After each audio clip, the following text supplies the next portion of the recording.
Welcome to சுகீஸ் kitchen. தண்ணி குழம்பும் chicken கிரேவியும் நம்ம செய்கிறத பற்றி பார்க்க போகிறோம். இப்போ தண்ணி குழம்புனா அதில் உள்ள சிக்கனை எடுத்து நம்ம கிரேவியாக தனியாக செஞ்சுருவோம். இப்போ அந்த கிரேவி இப்போ இதில் போட்டிருக்கேன். தண்ணி குழம்பு இதோட லிங்க்கை வந்து இதோட ஷேர் பண்ணுறேன், நீங்கள் பார்த்துக்கோங்க.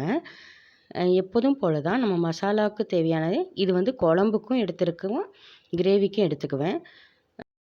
எண்ணெய் சட்டியை வச்சு சின்ன வெங்காயம், சீரகம், மிளகு, சோம்பு போட்டு நல்லா பச்சை வாடை இல்லாமல் நல்லா வதக்கிக்கலாம். அதை எடுத்து ஆற வச்சுக்கலாம்.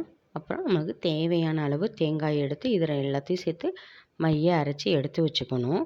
அதுக்கப்புறம் நான் குழம்பு வைக்கிறது வேறு இதில் போட்டிருக்கேன்னு சொன்னேன். அது பாதி வேக்காடு இருக்கிறப்பயே அந்த சிக்கனை நம்ம எடுத்து இதில் வறுக்க போகிறோம். அதுக்கு அடுப்பில் பற்ற வச்சு ஒரு கடாய் வச்சு எண்ணெய் ஊற்றிக்கோங்க. சோம்பு, கருவேப்பிலை, கொஞ்சோண்டு வெங்காயம் எல்லாம் போட்டு நல்லா வதக்கி விடுங்க. வதக்கி விட்டு அது கொஞ்சம் வதக்கினோன்னே அந்த குழம்பு பாதி வேக்காடில் இருக்கு இல்லையா, அந்த சிக்கனை எடுத்து இதோடு நம்ம ஆட் பண்ண போகிறோம். இப்போ பார்த்திங்கன்னா அந்த குழம்புல பக்கத்தில் குழம்பு வச்சுருக்கோம், அதில் உள்ள சிக்கனை எடுத்து இதில் போடுறோம்.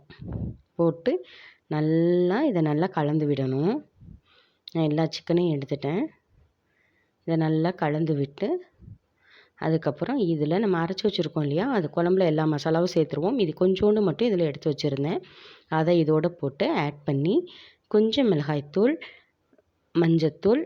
மஞ்சத்தூள் தேவைப்படாது, மல்லித்தூள், இஞ்சி பூண்டு பேஸ்ட்டு போட்டு அப்படியே நல்லா வதக்கி விட்டுருங்க. சும்மா கொஞ்சோண்டு ஒரு அரை டம்ளர் தண்ணி ஊற்றி நல்லா ஃப்ரை ஆகிற அளவுக்கு நல்லா வறுத்து விட்டுருங்க. நம்மளுக்கு